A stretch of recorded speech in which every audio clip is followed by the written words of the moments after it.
Bonjour et bienvenue sur la chaîne du chasseur d'étoiles de midi, chaîne de réflexion et d'humour sur les 12 coups de midi. Alors je tiens à préciser, parce que bon j'ai vu un message, que mes t-shirts ne sont pas fabriqués en Chine, mais même s'ils l'étaient, je m'en fous complètement, parce que je vais vous dire une petite chose, parce que bon, il y a un truc qui me fait beaucoup rire avec les gens sur internet qui disent oui, mais les gens fabriqués en Chine. Alors on va faire une petite chose, mais là on va voir si vous allez avoir les couilles de le faire. Vous allez prendre tous les produits chez vous qui sont fabriqués en Chine et ce soir vous les foutez en l'air et vous allez voir votre appart, il va être zen parce qu'il n'y aura plus rien, parce que tout ce que vous avez acheté ça vient de Chine. Alors, bon, allez, sinon j'ai vu un truc sur internet, je sais pas si je vous le mets aujourd'hui, bon on verra tout à l'heure, mais c'était super rigolo. Bon bah Jean-Luc Reichmann, donc voilà, ouais, alors, vous avez eu du bol hier, hein, franchement c'était dur et tout. Bah ouais, merci la production. Ah oui, je tiens aussi à préciser que les gens me disent que je dis du mal à la production, pas du tout. Je milite pour que, moi j'aime bien l'émission, mais je milite pour qu'il y ait plus d'honnêteté, même si bon par rapport au, comment dire, au candidat, à partir du moment où ils ne me balancent pas l'étoile mystérieuse, je n'ai rien à leur rendre. Hein, donc voilà. Sinon, allez au coup d'envoi la première question hein, au Conseil de sécurité de l'ONU. Que fait un pays qui utilise son droit de veto? Eh bien, il emmène son chien au vétérinaire. Donc il vote contre. Après, vous aviez Futur Command Board, c'était Cricri Christophe, donc Captain Speaking, qui était venu avec Kevin, un ami qui faisait coucou avec le doigt. Alors, comment mange-t-on lorsqu'on pratique la diététique de manger à reculons? Eh bien, c'était dessert d'abord, plat et entrée à la fin. Après, vous aviez que tu de Mimi, elle était belge, hein, c'était Éléonore. Eh oui, Éléonore, mais attends, où est-ce qu'elle est elle est plutôt au nord-est, hein, puisque je crois qu'elle était belge. Donc voilà, donc elle était venue avec Victor et Hélène, son frère, et sa sœur. Bonjour, je sais pas comment on dit bonjour en belge.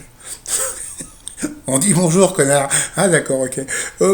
Quelle est la première raison qui empêche certaines femmes de faire le premier pas pour draguer? Eh bien, c'était le manque de confiance en soi.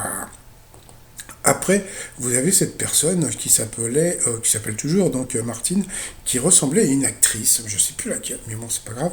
Alors, elle était venue avec un Mama Magali, une amie à elle. Alors, quel trait de son caractère la star de télé-réalité Ilan Castronovo, que je ne connais pas, a-t-il choisi pour titre de son premier single? Eh bien, c'était Charo. Ensuite, pour le maître de midi, qui est la troisième épreuve du triathlon, donc bien sûr la course au pied-pied. À quoi la queue de l'ornithorynque lui sert-elle? Et bien il a dit l'autre, et ben non, c'était à se nourrir, parce que dans la queue de l'ornithorynque, il y a de la graisse. Donc sur cette question, le commandant de bord is passing on red. Donc qui dit raid dit duel. Donc il a pris donc la jolie belge Éléonore en duel, qui est tombée sur une question de bébé. À qui doit-on les chansons l'Amérique, salut les amoureux et l'été indien? Donc bien sûr c'était Jodassin. Donc ensuite, eh bien, Éléonore, Laurent et Martine se sont retrouvés au coup par coup. Alors, hein, une personne ayant un prénom de 4 lettres, eh bien, la mauvaise réponse, s'est fait appeler Stendhal parce qu'elle a chanté Chère Marie et elle l'avait trouvé, bravo à elle, c'était Marc Lavoine.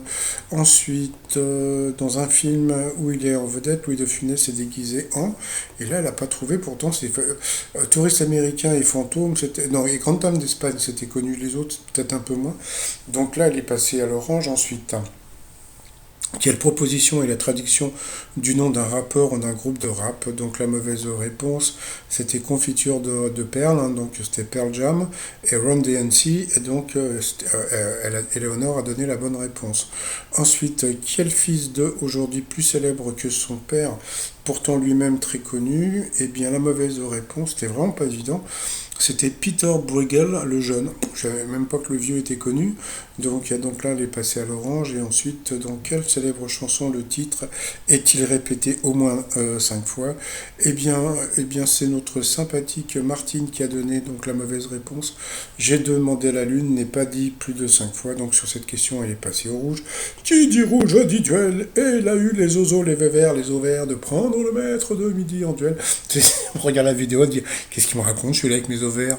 Donc voilà, mais bon, comme je vous l'ai dit hier, parce qu'après il y en a encore qui vont dire que je mitonne, quand le maître de midi est pris en duel, qu'est-ce qui se passe? Eh bien, il a une question de bébé. voilà donc la question. Dans quel pays peut-on visiter Thélassanonik, Héraclion et les vestiges de Sparte et de Telf?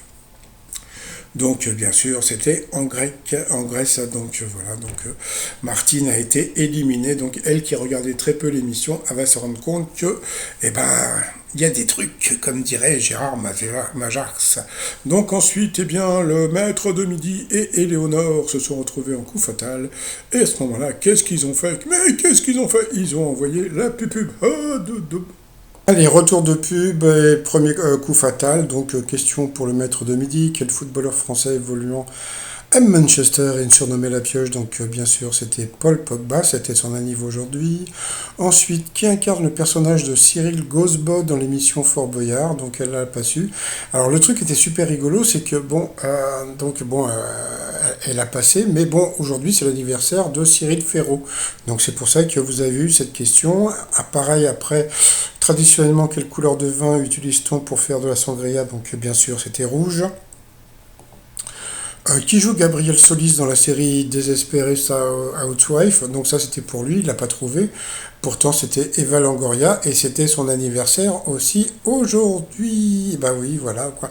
Et donc à partir du moment où il n'a pas répondu, donc Jean-Luc Reichmann n'a pas dit et on souhaite un bon anniversaire à Eva Longoria. Alors ensuite, quand une personne envenime une situation, on dit qu'elle met de l'huile sur le feu. Dans quel film Steven Spielberg François Truffaut a-t-il joué? Donc c'était Rencontre du troisième type. Comment appelle-t-on l'infusion tendance à fleur d'hibiscus? Je ne sais même pas ce que c'était. Donc ça c'était une question pour elle comme d'habitude. Ensuite, quel doigt de la main est le médius? Donc bah c'est facile, hein, vous prenez le doigt du milieu, vous le tendez en l'air et c'est le médium, c'est le doigt où on fait fuck. À quelle hauteur doit-on le roman American Psycho? Tiens, pour une fois qu'il a eu une question vraiment dure, et ça il a pu répondre, donc bravo à lui. Donc il faut savoir dire à je sais plus quoi. Bon. Après, quel est le premier pays du monde à avoir accordé le droit de vote aux femmes au niveau national? Ça, c'était une question pour elle. La pauvre, elle a eu que des questions dures. Donc, bon, je crois que c'était la Nouvelle-Zélande. Donc, voilà. Quel mot désigne la montée estivale des moutons vers les pâturages de montagne? Donc, bien sûr, la transhumance. Voilà. Quoi. Bon, ça, c'était une question pour lui. Hein, donc, voilà. Quel mot désigne à la fois un légume et un objet qui corrige la vie? Donc, elle n'a pas trouvé, c'était les lentilles. Donc, voilà. Et puis, à la fin, donc, et la pépère, et la dudu, et le maître de midi, il est content. On dit merci qui? On dit merci la production. Merci la production. Merci la prod. Merci. Bon. Ensuite, par rapport au coudomètre, alors c'est parti. Selon l'expression, qu'arrive-t-on à quelqu'un qui prend la mouche? Donc, il se vexe. Il est vexé le lolo? Il ne veut pas, il n'est pas vexé le lolo. Ensuite, quel prénom est en commun les chanteurs Perret et Bachelet? Donc, bien sûr, c'était Pierrot. Donc, voilà, deuxième question facile. Ensuite, de quelle région sont originaires les galettes de Pont-Aven? Donc, bien sûr, donc la Bretagne. Troisième question facile. Ensuite, dans sa chanson La Madrague, quels animaux marins Brigitte n'importe quoi, Brigitte Bardot associe-t-elle au coquillage? Donc bien sûr, c'était les crustacés, hein, donc voilà, donc question facile. Et à la fin, donc aujourd'hui, c'est cadeau de la maison, donc voilà, donc bon, bah, quel type de bottes Julia Roberts porte-t-elle sur l'affiche de Pretty Woman avant son relooking? Donc bien sûr, c'était des cuissards, donc voilà, donc il a gagné 20 000 euros. Moi, je vais vous dire une chose. Quand il gagne de l'argent comme ça, je m'en fous. Je vais vous dire pourquoi je m'en fous. Parce que, bon, c'est l'argent des appels. J'appelle pas. C'est l'argent de la pub. Ben, j'ai pas le temps de regarder la pub parce que je fais ma vidéo pendant la pub. Donc, je m'en fous complètement. C'est-à-dire que, bon, quelque part, c'est honteux pour les... Comment dire? Pour les gens. Voilà, les gens qui regardent l'émission, qui se font chier à se lever le matin, pour aller bosser, mais sinon, par rapport au jeu, je m'en fous, c'est l'argent de TF1, c'est l'argent de la production, ils font ce qu'ils veulent avec. Donc, bon, bah, deux filets parce que je sais pas si vous vous rendez compte, il a gagné 10 000 balles. Mais attends, quand je dis 10 000 balles, c'est 10 000 euros. Hein. Donc il a gagné 10 000 euros. Je sais pas si vous vous rendez compte ce que c'est que 10 000 euros. Il y a des gens qui gagnent 10 000 euros par an. Ouais, donc lui, il a gagné en une journée. Donc il a gagné ce que peuvent gagner des personnes sur 5 questions faciles. Donc voilà, bon, bah, moi je m'en fous. Je vous jure que ça me fait rire. Donc ensuite, par rapport à l'étoile mystérieuse, bon, bah, c'était à prévoir. Hein. Donc je vous ai dit que l'étoile sera dévoilée demain. Donc normalement, bon, je pense qu'il n'y a pas de problème. Hein. Ça sera vraiment donc Claire Kem. Donc voilà, donc bon bah ça veut lui faire un petit peu plus de sous-sous, donc il paraît qu'il est encore dans le jeu. J'ai trouvé un truc sur internet sur lui, mais bon je pense que j'en parlerai demain parce que c'est trop rigolo, mais ça n'a aucun rapport, c'est pas ça a un rapport avec son travail, mais franchement ça m'a fait beaucoup rire. Sinon t-shirt du jour, ah oui, encore un truc par rapport à les t-shirts, je tiens à préciser que tous les t-shirts qui ont rapport avec la Russie et puis l'Ukraine, les bénéfices iront à une association, et ça je tiens à le préciser. Donc voilà, et sinon l'autre t-shirt, ça par contre, tout l'argent va pour ma gueule, c'est je peux pas, j'ai piscine, c'est Macron à la piscine, mais c'est un montage que j'ai fait, hein. Donc voilà, tout ça sur le site trotsmignon.com. Sinon, tiens, bah, bonne nouvelle, je sais pas si ça vous intéresse, eh ben, si vous écoutez les grosses têtes, eh bien, Paul est de retour aujourd'hui. Ça faisait super longtemps qu'il était parvenu, je crois que ça fait 2 3 semaines, parce qu'il avait attrapé le Covid. Et donc là, vous pouvez l'écouter donc ou bien cet après-midi ou bien ce soir. Vous pouvez l'écouter en replay sur YouTube. Il y a une chaîne des grosses têtes où vous pouvez l'écouter. Voilà. Bon bah sinon, moi je vous souhaite une très très bonne journée. Puis je vous dis à demain. Portez-vous bien et surtout portez-vous. Allez, bye bye.